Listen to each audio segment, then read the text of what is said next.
We're starting at 6 o'clock or 5:30? 5:30.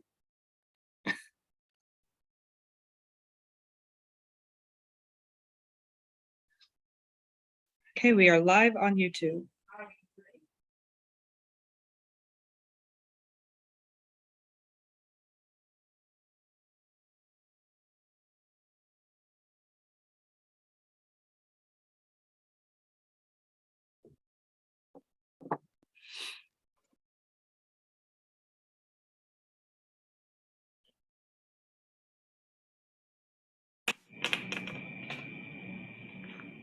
We're live on the web. All righty. Well, I want to thank everybody for joining us. First, certainly want to thank our chairs and all of the council members who have joined us. And tonight we're going to be joined by Carbon Free and Healthy Schools Campaign and the New York City Health and Hospitals. For our presentation, we'll receive a brief summary from Tori Queso. And I'm going to go to H&H first, obviously, because we're waiting for quorum. But Tori is the director of the Carbon Free and Healthy Schools Campaign. So we'll hear from her a little bit later. But until then, we're now going to go to my good friend, Lori Atlas, who is the director of External Affairs at New York City Test and Trace Corps. Laura will speak to the board about the agency's general role in the asylum seeker response and how the humanitarian emergency response and relief centers that are being operated, including the one in Long Island City, is doing. I want to thank you, Laura, and it was a pleasure to actually visit the HERC in Long Island City to see the amazing work that H&H is actually doing there. And I hope DHS, I will just put on the record, DHS models what H&H is doing. You can keep your straight face, Laura. You don't have to say anything, but really want to thank y'all for the work that you're doing to make sure that our newest citizens, well, not newest community members are getting the assistance that they need.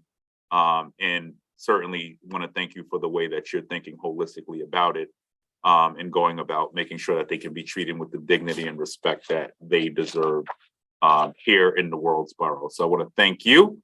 And of course, we look forward to hearing your presentation. So we'll go to Laura first. Thank you for joining us. Of course, and thank you for touring. And as I'm talking, please feel free to chime in with anything that you'd like to add, because you actually saw the site up and running. So I'm only here really to talk about one site as it relates to Queens, which is the the Wingate site right next to Queens Borough. We do operate 6 other sites. They are not in Queens. They are predominantly in Manhattan, and then there's one also in Brooklyn.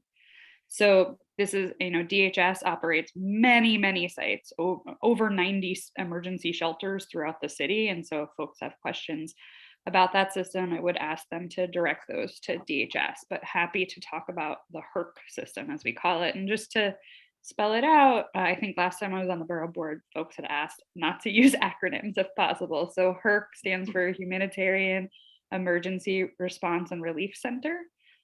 These sites are specifically for asylum seekers who have come to New York City through a host of different mechanisms. I think it's important to say, in the beginning, the major trend was that folks were arriving sort of without their own knowledge. They were being put on buses by various leaders from predominantly southern states and put on chartered buses, coming into Port Authority, walked off the bus with no idea where they were.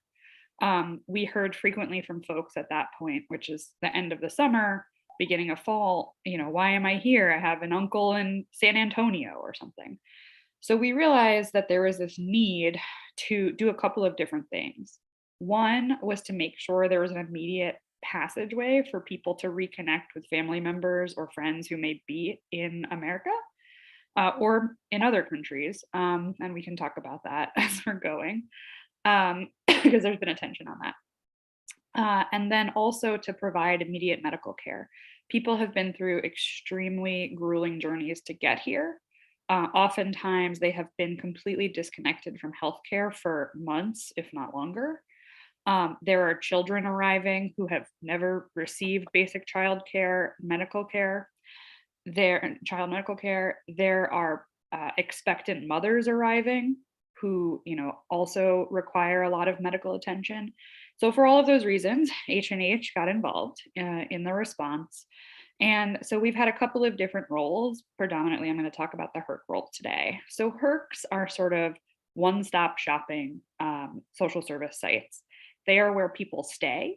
There's, in the case of families with children, which is what the Wengate is, there is one family assigned per room. The room size is meant to match the amount of people in the household. Everybody staying in the site must have a child under the age of 18 with them or be an expectant mother. And we often see both, right? An expectant mother who already has at least one child. And so the family sizes can really vary, although on average it tends to be about 3 people. And so we do a couple of different things when people arrive. We want to make sure that everybody has that instant connection to healthcare. So everybody, as they're doing intake, we get basic information. Do they have specific allergies, dietary needs, accommodations that they need?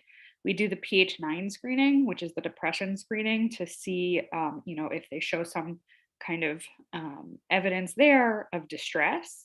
And if they do, we know that we are going to need to connect them right away to those services for mental health.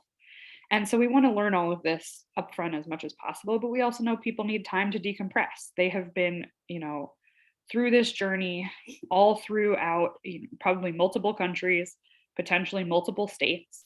And it's extremely exhausting, especially with, 1 or 2 or 3 children.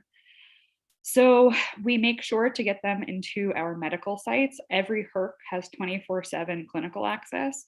So during the daytime hours from about 7 or 8 a.m. until about 7 or 8 p.m., we have clinicians on site, nurse practitioners, folks who can do assessments. If somebody needs to have a higher level of care for any number of reasons, they have a complex condition or they have an emergent condition, we can transfer them right into the H&H system or any kind of nearby hospital.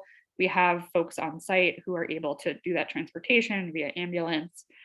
And then at night, we basically turn into an urgent care. So we are able to actually avoid a lot of hospitalizations and emergency room visits through this program, because instead of going to the ER, when folks don't know what to do, they are able to, reach out to staff and be triaged immediately. We can provide certain prescriptions on site. If folks have a condition that they know about, such as they use insulin for diabetes, or we've had folks with epilepsy, we can make sure to get them all of those prescriptions. And then we can also work with them to create a connection to longer term care. Ultimately, we don't want people to be using emergency services all the time. We want people to be able to come into that larger network of care. And so we have Metro Health Plus on site at all of our sites. Metro Health Plus has been incredible. We've signed up over 8,000 people for healthcare through them. So folks either qualify for Medicaid or the Essential Plan, which is a plan that is specific to New York State and Minnesota, I believe. So those plans allow folks to be able to receive a primary care doctor who can then help them coordinate across care. And that's especially important if you have a complex medical condition. You need somebody who's going to be able to liaise between all of the specialists and help you manage whatever it is that you are experiencing. So that's really important. And then also, of course, because we have a lot of expectant parents, it is important to have that connection to emergency room care as well. We wouldn't want somebody to give birth in a HERC. We would want them to do it, in a hospital setting. So we have that as well. So all of those things happen kind of on the onset. We also began to notice immediately that there was a gap in childhood vaccinations. Many folks came from places where, because of the turmoil or sort of the way that infrastructure had kind of crumbled where they were from, they didn't have access to vaccines for any number of reasons. It could have been that folks were from places where they would say, okay, we'll vaccinate you, but it'll cost you, $200. Or they were from places where, if you wanted to get vaccinated, you had to bring the syringe and the needle yourself and, kind of supply the process. So all of our sites for children have on-site vaccinations where we can do all of the childhood vaccinations. And one of the amazing things about this is that as soon as they start their vaccination series, the kids can become enrolled in school. And this is the big game changer in kind of the family experience at a HERC if they're going to be staying long term. As soon as the kids are enrolled in school, they have an instant connection to community. They can begin to really kind of learn about the language, learn the culture, and it is much easier for the family to sort of transition more fully into New York City living, if you will. So that makes a giant difference. And then it also helps that because the vaccinations are on site, we can, if somebody is due for the next round in their series, we can always stop them as they're coming in or out and say, hey, you need, your second MMR booster or whatever it is. So that helps us to also complete the series, which is really important. So then after medical triage, after you've done intake, you've been given a badge, everybody on site has a room key, they have a room assignment, they can go ahead and start to kind of settle in. We have constant food access, we have DOE enrollment as well as students in temporary housing on site, making sure that as soon as the family is ready to get the kids enrolled, which is very quickly, I will tell you, that they are there to start slotting them into schools. And so that's an incredible service that allows the family in part just to be able to have a place to send school-age children every day, so that then they can start to figure out what is next for them in the journey. We also have laundry service on site, pick up and drop off, so that folks don't have to go to school or go to work with dirty clothes. We heard this a lot in the beginning, that folks were struggling with laundry. So we've made sure to incorporate that in all of our sites now. The food, there's a lot of attention paid to food. We are serving a couple of different folks from a couple of different backgrounds at this point, and so not all of them have the same palate, but we've been able to do surveys where we figure out what are the foods that are most popular, what are the foods that are least popular. Just an interesting fact, everybody seems to like Italian food.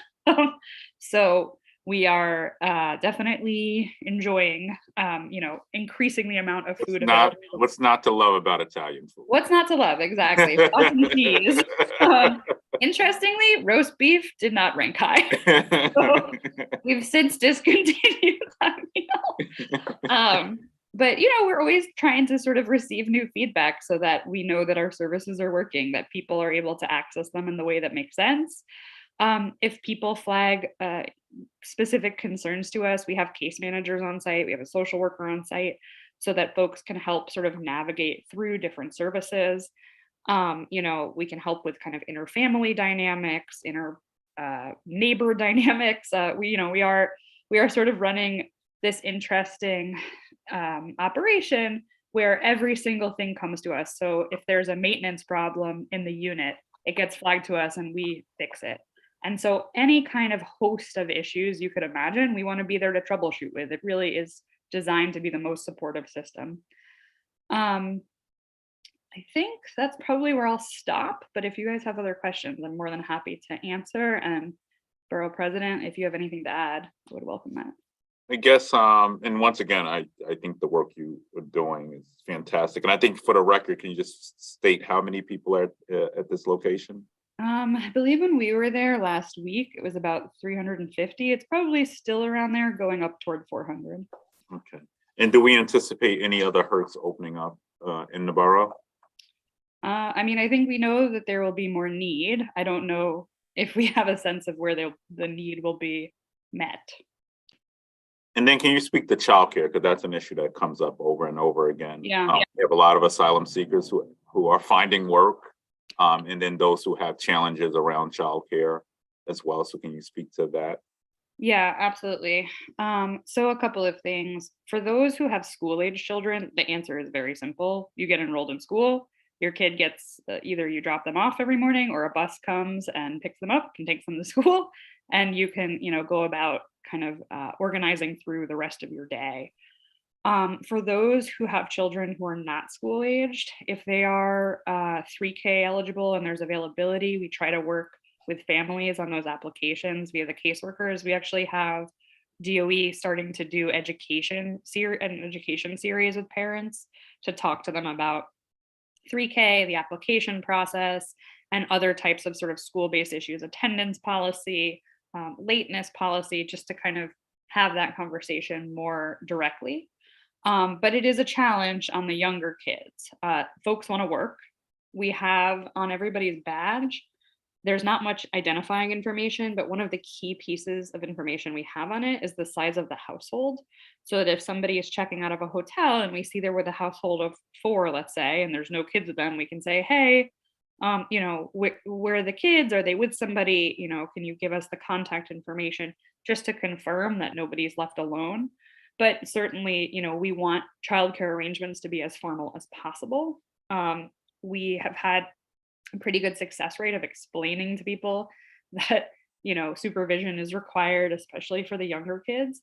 But it can definitely be a challenge. And it's something that, we're really looking to sort of solve in the coming months. And then I guess my last question is mental health. If you can speak to that, what are we doing to ensure this access to mental health services? Yeah, so, and this is a critical question. I mean, folks have really been through incredibly traumatic journeys to get here, from the kids all the way through the adults. One of the most sort of inspiring things that you can see is the difference between kids arriving at the site for the first time and kids who have been enrolled in school and have been here for a little while. Like, there is just light in their eyes that, when they arrive originally, it's just sort of stoicism. So for the kids, getting them plugged into school, showing that immediate community makes an enormous difference. Just that little bit of stability and community is incredible. For adults, it's obviously much more challenging. The adults are, they're screened, like I said, with the PH9 as they're coming in for signs of depression. We have a social worker on site. And so if somebody scores particularly high, we can connect them immediately to that person. We also take advantage of our connection to the public health system. So we have, through Elmhurst and Bellevue, the Survivors of Torture Clinic, which was sort of pioneered there for folks who have been tortured in their home countries. Unfortunately, it is not a small percentage of people who are fleeing. So we work with those doctors and experts to train all of the staff on kind of frontline mental health response, mental health first aid. So folks know if they see signs of distress, how to kind of flag them, how to get folks referred into the system. We have access to the Roberto Clemente Center, which is an H&H clinic that is specifically focused on mental health. And they have entirely bilingual staff, which also really helps. So we can refer people into the clinic very quickly from our site if we need to. And then, recently there was an article in the city about HERCs where it talked about a whole bunch of different things. But at the end, there were anecdotes from folks staying in the HERC system. Excuse me. And one of the anecdotes is about a woman who said she was feeling distressed. I think she's from the Ukraine. She expressed that to a case manager on site. They put her in an Uber. They sent her to an appointment immediately, and she was able to start getting counseling. So, we know that this is a critical need. The more eyes we have on folks, the better, to just sort of monitor things, make sure that there is constant sort of vigilance. It can be very challenging to identify certain signs, but every day we get to know people more and more, and we get to learn more and more about them. And that also helps to inform a lot of this work. Okay, I'll open it up for questions now. Any chairs have questions? All right, we'll go to Danielle. Thank you. Thank you so much for this work. It's so important. So this location is not in my district, but it's very close. And I have a lot of people on my board that would like to do something to help. What is it that we could do? How could we best help? Yeah, it's a great question and much appreciated. So there are a couple of different things that groups have taken up, and it sort of depends on, where your interests lie. There are folks who have donated like new books to us that are in multiple languages for the kids. They're like Girl Scouts right now is at one of our Family with Children sites. They have a little Girl Scout troop there in Midtown. For adults, OSHA classes are always a big hit. So if folks want to, figure out how to work with a provider of OSHA certifications to come in and teach, that is always very popular. The first question we get in any site, whether it serves families with children or single adults, is like, how do I start working? Unfortunately, for a lot of folks, the worker authorization program is going to be too slow for them. And so we know that a lot of people are working informally. But so OSHA goes a long way. In terms of like clothing, I would say we're not really accepting anything used just because on site we don't really have the ability to sort of, vet through things. But if there are new things that people would be interested in donating, we're always happy to kind of have that conversation. Those are the main things. Good, Danielle. All righty, we'll go to Chair Orr. Thank you. Just to add, in terms of the schools, so generally speaking, how far from where they are they traveling to the schools is the first question. And then second, you had said, if they're above first kindergarten, they're going to school all day, but is there available seats for them in the after school programs? And that would not be available to kindergarten children. So what's happening to the kindergarten and pre-K and 3K? Yeah. So those are a little bit separated. So I'll take them all separately. So for DOE, if kids are in school, they're typically in school from 7 or 8 a.m. till 3 p.m. We have buses generally, and the buses don't usually wait for after school. And so typically the kids are not in after school programs. Okay. However, if parents want to pursue that separately, they're more than welcome to. There are no sort of prohibitions at the HERC. Okay, so then they would be required to provide the transportation home for the after school. They would, yeah. Yes. Okay. And folks can have Metro cards. We have Metro Sure. cards on site. So if people are interested in that or need it, we're happy to provide that both for children and families. In terms of the distance of the schools, mostly from what I've heard, it's not very far. We try to keep it as close as possible with the understanding that we will need 1, capacity, and 2, bilingual teaching staff. Okay, thank you. Somebody asked where this site is. It's in Long Island City. It's like right next to Queens Borough. Right, Queensbridge. Yeah, sorry. All right, I'm gonna go to Chair Princess Thorbs, CB12. Good evening, everyone, and thank you. You just answered the question where this location is in Long Island City. Yep. All righty.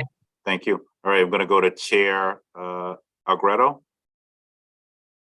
Hi, I just had a question about when the kids are entered the school system, like what provision is there for students that don't speak English in the school?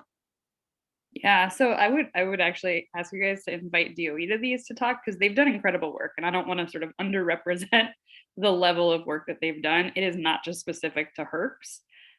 It is across the city. They are receiving students who speak other languages besides English.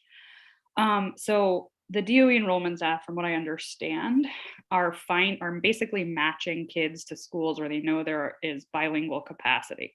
But on top of it, they have announced other initiatives to increase the amount of bilingual staff and to be able to offer that service more broadly. And I'll say, I know some of the schools in the location, and we've spoken to some of those principals, and I will say they're doing God's work. This is the best way to put it. I'm really matching up students, and we know we had those challenges, and it's something we were monitoring early on through the crisis here. Meeting with all of our superintendents and our deputy chancellor to ensure that, students were getting those services. And I will say, whether they're in Southern Queens or whether they're in Western Queens or Central Queens, some good work is being done to make sure that they can transition. For instance, I was just at John Adams High School as well. And, the principal there is doing some great, just outstanding work with a lot of our asylum seekers who are coming through and actually making sure that they have those ESL services. And, he didn't raise, or at least the principals I've spoken to, have not raised any flags in terms of making sure that they can settle into society here in a good way. And I will say I walked through that school, and you wouldn't know the difference between you know, the kids who are from here and the kids who have just come into the country because, you know, of the dignity they're being treated with and the services that they're being provided. So hats off to those principals, and I know that they need more. The thing that we are monitoring certainly, and this is something we've heard anecdotally through several principals, is just that chronic absenteeism. So we have to continue to monitor that situation. But in terms of you know, the services, it seems like everything is moving according, but still a lot of work to be done. Yeah, and also, I mean, DOE has been a great partner in terms of sort of flagging issues back to us too. So we're really grateful for that, because kids go to school and tell teachers or aides things that they won't necessarily tell us. And so it allows us to have another mechanism to sort of retrieve feedback and adjust accordingly. And one of the things we heard from one of the principals up there, specifically near this site, was laundry was a big issue. So resolving the laundry issue really helped, because, you know, if you didn't have clean clothes, you know, you might have, of course, felt some shame in heading to school. So just that small thing, you know, makes things we take for granted goes a long way for our asylum seekers as well. So with that being said, I want to thank, if there are no other questions, because I know we have some council members who have to leave and we want to take a Sorry, vote. I do have a question, Borough President. Sorry to interrupt. This is very anecdotal, and I've seen it a lot because I do commute a lot on the train. I've seen a lot of people selling on the train, which, you know, by all means, people need to work. But I've seen them a lot with small children. And they're, you know, typical, you know, crossing, and, you know, they're crossing in between the trains. They're also, I've noticed a lot, and it's picked up. I went to go visit my mom in Far Rockaway, and I took the Rockaway Turnpike, and they're in the center medians with small children. I know this is something obviously that can't necessarily be controlled, but is there some type of awareness for the parents of like how dangerous it is to bring a small child, you know, to sell in the streets? You know, this is just a personal observation. And I remember seeing like a couple of families, like I've left in the morning, come back in the evening, and it's like, you know, it's a lot to see. I can only imagine for a child who's like, you know, 3 or 4, you know, working all day, selling candy in the train. Yeah, I mean, I don't think we've heard of any particular cases of folks who live in the HERC participating in this, but, you know, we know that there are folks who are working. We know there are folks who have young kids. We try to figure out the provision of care so that kids are not left alone. But we are also up against a very challenging system in terms of worker authorization, where I'm sure people would love to be doing a job that is more regulated and more sort of formal. But for most folks, just to kind of spell it out more clearly, they're not going to get worker authorization for at least 6 months after they arrive. Wow. So people are going to try to make money in the meantime through any number of means. Predominantly, honestly, we don't necessarily see folks who are sort of selling things in the train station. We predominantly see folks who are in the service industry. So delivery, restaurants, yeah, and then also construction. So those are really where the families that we're seeing are going in terms of making. Yeah, no, there was an article about it. I forget in what newspaper about how this is becoming a thing. And I guess if you don't take the subway, you don't see it. But I personally take the subway every day. And no, yeah, and it's, listen, I get it. People need to, but I think the most concerning part is the children, because like you see them, you know, I leave early in the morning, you see them like late night, and it's I gotcha. I horrible. would just say that if it's something that was specifically encountered in our system, you know, we always have conversations with parents. We have folks available from various agencies and support groups to sort of explain things to them. But I would also say, you know, we're talking about a population upward of 30,000 or 40,000 people at this point. And so it can be hard to pinpoint exactly where people may be staying. There are folks who are not in either the H&H or DHS system either, you know, who are, you know, kind of even more in the shadows. Mm-hmm. All right, thank you. All right, I'm going to go to Chair Bratton. Thank you, Borough President. just to follow up on what Maricela was saying, there's no evidence whatsoever that it's connected to, the Hertz. But we have been receiving in the Board 10 area recently, and there was an article in one of the local newspapers on Cross Bay Boulevard corridor in Ozone Park and in Howard Beach, quite a number of people with very small children engaging in those types of selling activities. And before we end up with the child unnecessarily severely injured or dead, it might be something that needs to get on somebody's radar. Thank you. Yeah, I mean, listen, I would say there's a couple of good places to reach out. Like ACS has done really good work in terms of education about these things. I know people get nervous when they hear ACS, but ACS has been able to provide like incredible information to folks about not, co-sleeping with children in any of these settings. And so they would probably be a good resource in this as well. Maybe we should, we talk offline about that, but maybe we can have them, then ACS is the boogeyman. I know, but they do actually have some really good outreach. Thinking about some training could be good, because folks are coming, they're traumatized already. We don't want to be re-traumatizing them with ACS, but we could probably think about some trainings in this area. All righty, last question. I'll go back to Reverend Thorbs and then Lynette, and then we're going to close out. Then we got to get to a vote. I would ask also that the ACS training, that we bring it to all the shelters. All the shelters need to have this training, because I'm seeing the parents. Thank God so far, I'm not seeing the children with the parents, but I am seeing the parents, like in the Green Acres, when you're driving out. It's a different group of people. And I would guess that these are some asylum seekers that are there panhandling, selling candy, selling fruit, flowers, because I'm sure the other folks that are already here have sort of, as they say, put them on to, this is what you do to make money. And I don't want to do this, because this has been an issue for a long time, so I don't want to make but there's work to be done for folks living in the shadows, right? And yeah, the wider conversation. It's not just like an asylum seeker issue, because the pandemic displaced a lot of people, and we've seen that firsthand. You go to Corona, we have a lot of street vendors there, doing great work, but they can't get work authorization. And yeah. And so with these parents being out, putting in these long hours, ACS needs to come and give them that conversation, but also in the shelters, like the borough president is saying, there should some sort of babysitting something needs to be set up, or create their own after school in each location, because it's necessary. We would love to have childcare. I mean, it's not a great conversation for us either, and we have to stop people and say, where are your kids? Okay, you can't leave them in the room. You can't leave them with your neighbor. Let's work through this. Let's figure out how we can create childcare on site, or a child contingency. Interestingly, we also do a lot of work if there's like an expectant mother who already has kids. We try to do a lot of planning with them to figure out how the kids can be cared for when the mother's giving birth. So there's a lot of kind of complications in terms of the continuum of childcare.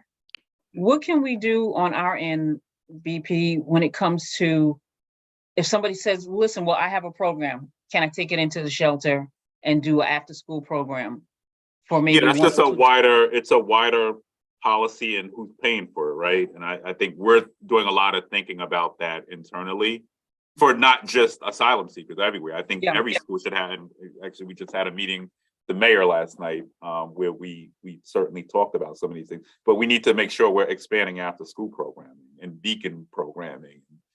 All of these things need to happen. Childcare, making sure we extend UPK, 3K, like all of these things help.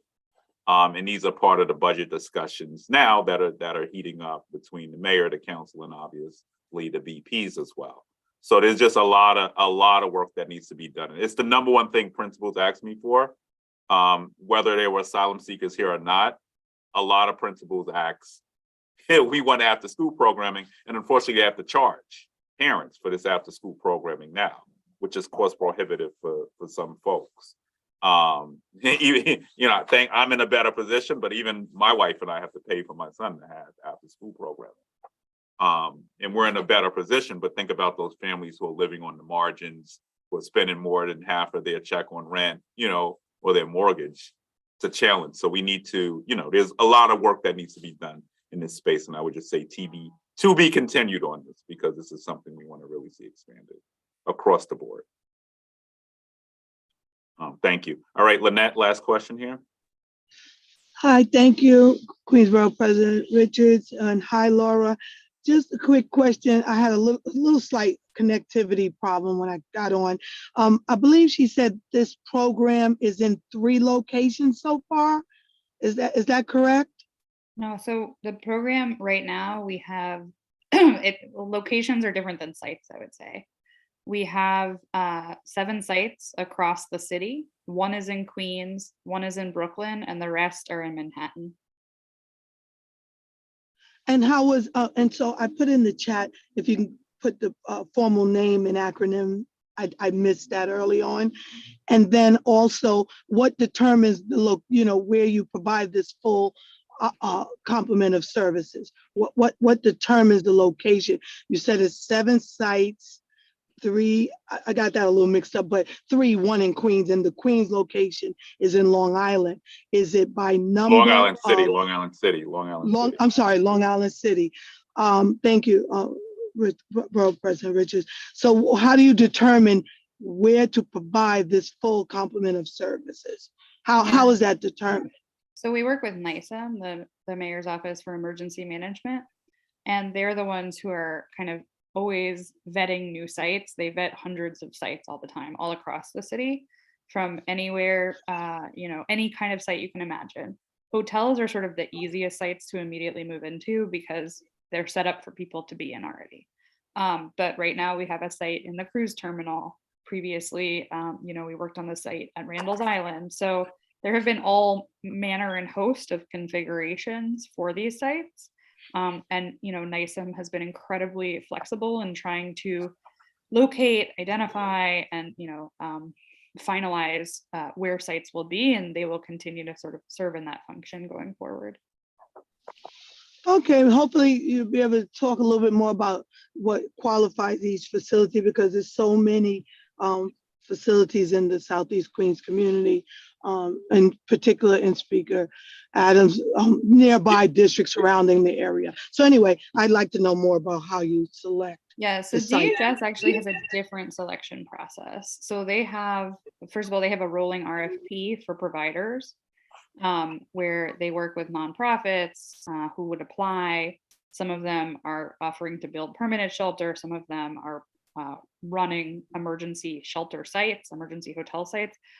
On the hotel side, a lot of it is based on just pure availability of the hotel. So when we go into a site, we take the whole site over. There are sites we've gone into where we've had half, and then we've scaled up through it as people were sort of checking out. So, the Wingate had the availability. We could get the whole hotel immediately, which makes a big difference in terms of the kind of experience of folks, because there aren't sort of sides that they're limited from. We can take over multiple floors for administrative services, medical services, vaccinations, et cetera, laundry immediately. We don't have to sort of piece it together. So that was extremely helpful. And let me say, this location, it's a brand, I think it's like nearly a brand new hotel, right? And, it's definitely one of the snazzier hotels that we have. It's a hotel. So capacity would be a criteria then. Okay. Absolutely. And I mean, our sites honestly tend to be larger than DHS's sites generally. So for instance, our largest site is in Midtown and it has like 3,300 people in it. This site is significantly smaller and it won't be able to reach that number just because of the amount of rooms. But, we certainly, given the amount of resources we're leveraging to put in each site, it doesn't really make sense for us to run a super small site. All righty. Okay, thank you. Thank you. All right. Thank you, Laura. Thank you for the work that you're doing. And all I could say is I hope DHS models what y'all are doing with the wraparound services and really treating these families with dignity and respect that we got to speak to. So something that should be duplicated and replicated in any shelter. Oh, thank you very much for your support. So thank you. And answer any questions that may emerge later. All righty. Danielle? you had a question? No, you're good. All right. I want to thank you, Laura. We'll see you in the journey. All righty. Thank you for the work you're doing. All right, now we're pleased to be joined by Carbon Free and Healthy Schools Campaign in New York. That we already heard from H&H. So I'll turn it over to Tori now. And most of us remember we had a presentation already. Carbon Free and Healthy Schools Campaign is led by a coalition of labor unions, including DC 37, SEIU Local 32 BJ, Painters and Allied Trades, and the Council of School Supervisors and Administrators in the United Federation of Teachers. Tori provided us with a presentation at our January Borough Board meeting and will give us a brief overview of the mission of the campaign and the resolution. Following the presentation, we will make a motion to accept the proposed resolution and then hold the vote. And I think we're the last borough to do this, right? So, all righty. So Tori, am I wrong? You're actually the first borough to consider the resolution. We've presented to first full borough. All right. Yes, so I will, I won't rehash everything that I presented because I'm sure, folks remember the majority of it. And I know Khalil has shared the presentation and everything. And I apologize because I'm on my phone because I was pulling double duty with the City Council's finance hearing. But if Khalil can just share the resolution on the screen for folks to take a look at as I'm running through this very quickly. So as a reminder, what the Carbon Free and Healthy Schools initiative is calling for this year is the acceleration of solar installation on New York City school buildings to 150 schools per year, as well as conducting energy efficiency retrofits with the completion of all buildings by 2030, taking advantage of the available Inflation Reduction Act funding. And conducting this work under a project labor agreement and with good labor standards, which will ensure opportunities for and increase access to world-class pre-apprenticeship, direct entry programs, and apprenticeships for New Yorkers from historically under-resourced communities, leading to lifelong union careers.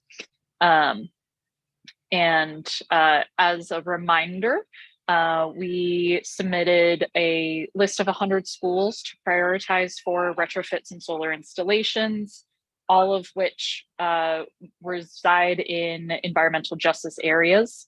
And out of those 100 schools, 20 of them are in Queens. And the total estimated cost of solar installation would be just under $6.7 million, with the total estimated cost of solar plus retrofitting would be just north of $43 million.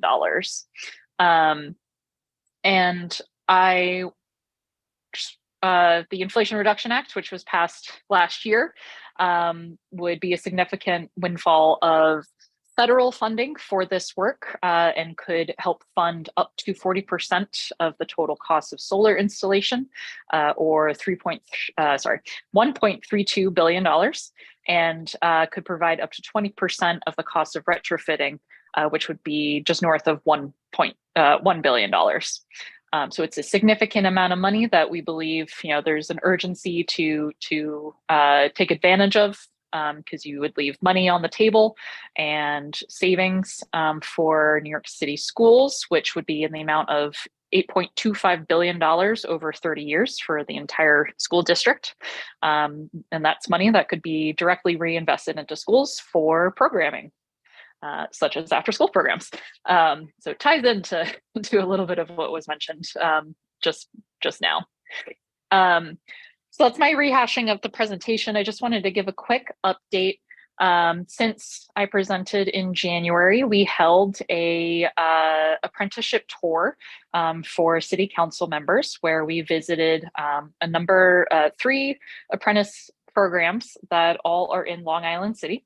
So we went to Laborers Local 79, the Painters DC 9, as well as IBEW Local 3, and a number of Queens City Council members, including Councilmember Schulman, as well as Julie Wan, Chair of the Environmental Protection Committee, Gennaro, and Tiffany Caban, as well as Speaker Adams, who was able to join us for one of the stops. And We, in the past couple of weeks, have been circulating a letter of support through the City Council, and excited to report that we have gotten over a majority of the City Council members to sign on to support this initiative. And I will end there. If there's any further questions on the resolution or anything else, happy to answer them. I guess the only question is, so I know a lot of those, the unions, and I work with all of them, do great work, just making sure that also they're doing some training in Southern Queens as well. So really looking at those zip codes most impacted by unemployment, the pandemic, yada, yada. I don't got to tell you, but just making sure. And I know Local 79, for instance, has done some great work. And I know BJ has a lot of members, but just making sure that those training opportunities and apprenticeship opportunities certainly reach further south as well. Through this is key as well as we move into a green economy. So I just want to make sure we put that on the record as well. All righty, I guess I will open the floor if there are any questions. Comments? Yeah, Okay. I want to make a comment. When I went to visit the program, I mean, it's so amazing and it's so much needed. So I'm very much a supporter of it. So I just wanted to say that. Chair Orr? Just a quick question. 20 schools in Queens. Can you just by borough give us the breakdown of the other 80 schools? Ooh, let's see. I don't have that pulled up. Okay, all right. That's Off okay. the I top don't of my want to head. waste people's time, so that's okay. But I knew Yeah. 183 was I on their know, list. So yes, so and we Goldie watched- Maple, and Goldie, yeah. yes, and I forgot the third one for Yeah, our but we should area. be green in all the rules, even Yes, Borough I was Hall, just curious, we're- percentage wise, did Right. Queens get shortchanged again? That's all. I That's believe, in general. no, I believe, I think Manhattan's at about, I want to say 18. This might be rough. Bronx is in, I want to say around 20. Brooklyn's a little bit over 20, and then Staten Island has a couple. All right, thank you. Thank you. All righty. Reverend Thorpe's, Princess Thorpe. Chair Thorpe. My usual Here, question. Reverend Princess Thorpe's, right? That's Yes. You're right. Yes, that'll work. Are there any schools in Southeast Queens on this list already?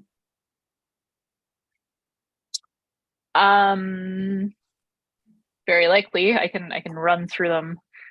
Run through the school names. Let's see. Daniel Carter Beard, the Thomas Emmanuel Early Childhood Center, Goldie Maple Academy, James B. Colgate, Jean Musi Intermediate School. Oops. Apologies if I mispronounce any of these.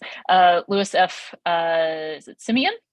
Nathaniel Woodhull, R. Vernum, the Kew Garden School, Osmond A. Church, Abigail Adams, the John Golden School, Dr. Richard Green School, Numbers Caldwell, in Queens though. Wallet. I don't. Okay. Yeah, I don't have that in front of me. I do have, and I believe I sent like the list with all of the full information and the cost estimates and everything. We did Lyndon get B. the Johnson. list. We did get the list a couple of months ago. Yep. Yeah. Rosa Parks, Magnet, Gordon Parks, Harry T. Stewart, Oh, Gordon, Townsend, Gordon Harris, Parks is 270. I know that one. Okay. and Queens Gateway. Okay. Okay. So no for us. In the future, can you separate the schools by districts? Because we cover, Community Board 12 covers parts of, we're districts 27, 28, and 29. Or by community board, so that'll make it even easier. Yeah, I think Gateway is you. Yeah. Gateway But these is, are not going to be the only 20. Like this is a goal to get every school. It's just the beginning of it. Yes. Yes, Okay. the goal is to get every school, and as I said, we're advocating for 150 schools to get solar installation a year. So 100 schools to start. There's still 50 schools, 50 spots, sort of to advocate for. That would likely need, they wouldn't be solar ready if they're in environmental justice areas, but they, would likely need roof repair in order to get solar ready.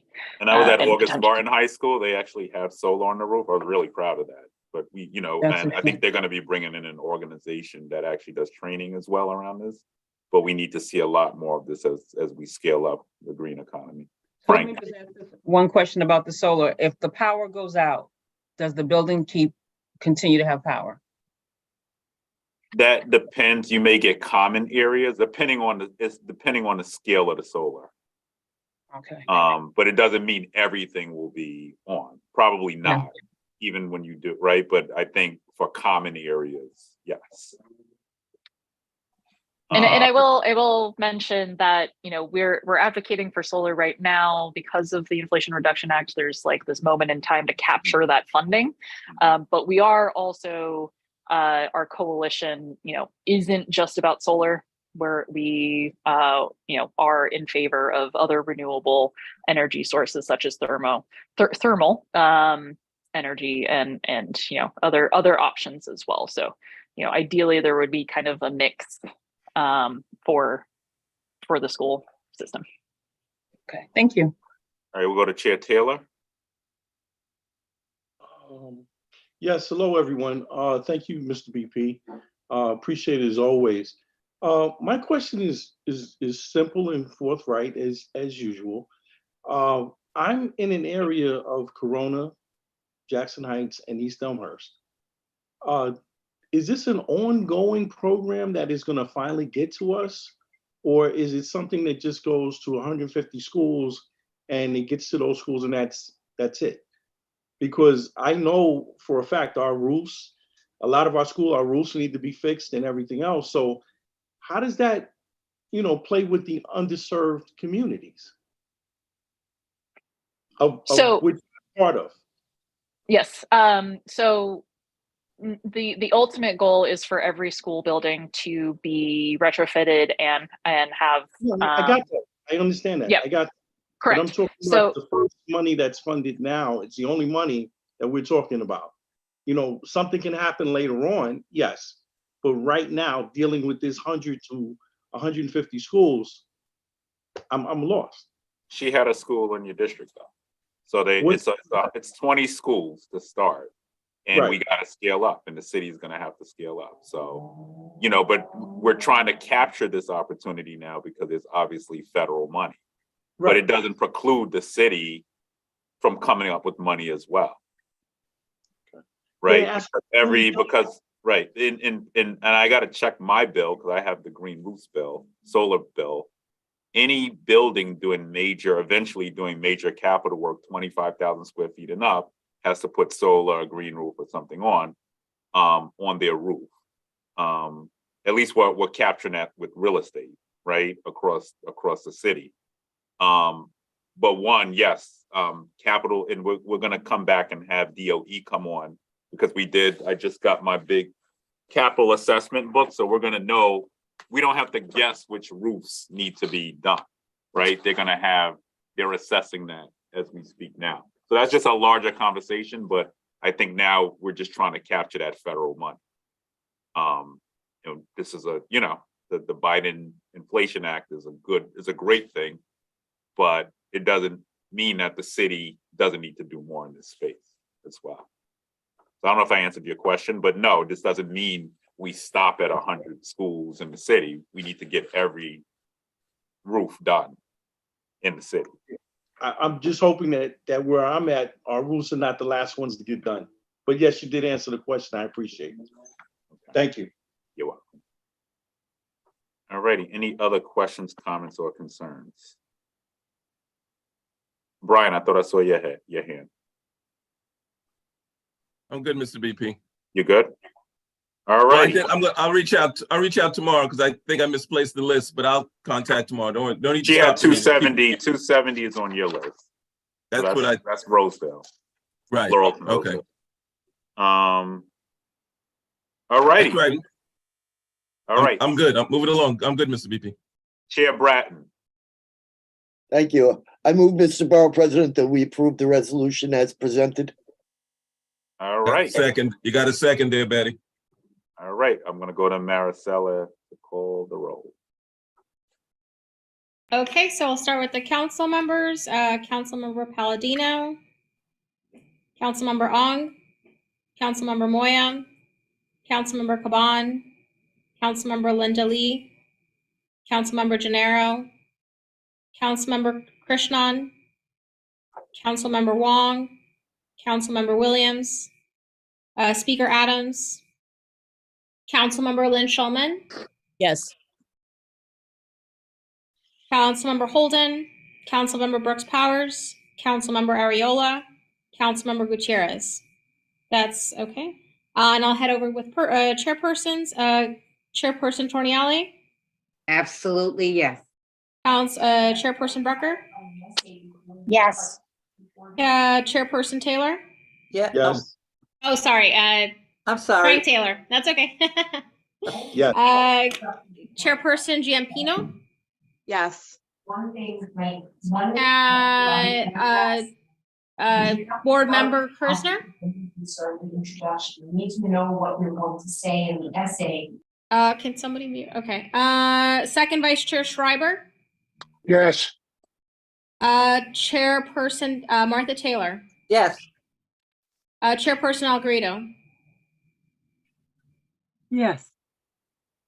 Chairperson Bratton. Yes. Chairperson Budabin. Yes. Chairperson Reverend Thorbs. Yes. Chairperson Block. Yes. Chairperson Orr. Yes. Borough President. Oh, I gotta vote, yes. And you, as well, we need Heather's vote as well, Marcella. Yeah, this is Heather Beers Dimitriadis, Chair 6. Oh my God, I'm so sorry, Heather. I thought I missed you in the midst of the noise. No, I apologize. Your vote? It's a yes. It's a massive yes. Okay. So that's Leo? That's all 15 in favor. Okay. All righty. Well, I want to thank you. Congratulations. And I want to thank all of our presenters tonight, and of course our borough hall staff who put this together. Our next borough board meeting will be held on Monday, April 3rd at 5:30 p.m. and I look forward to seeing all of you there. Stay safe, and we'll see you out there. Bye, everyone. Thank you. Good night. Everyone. Good night.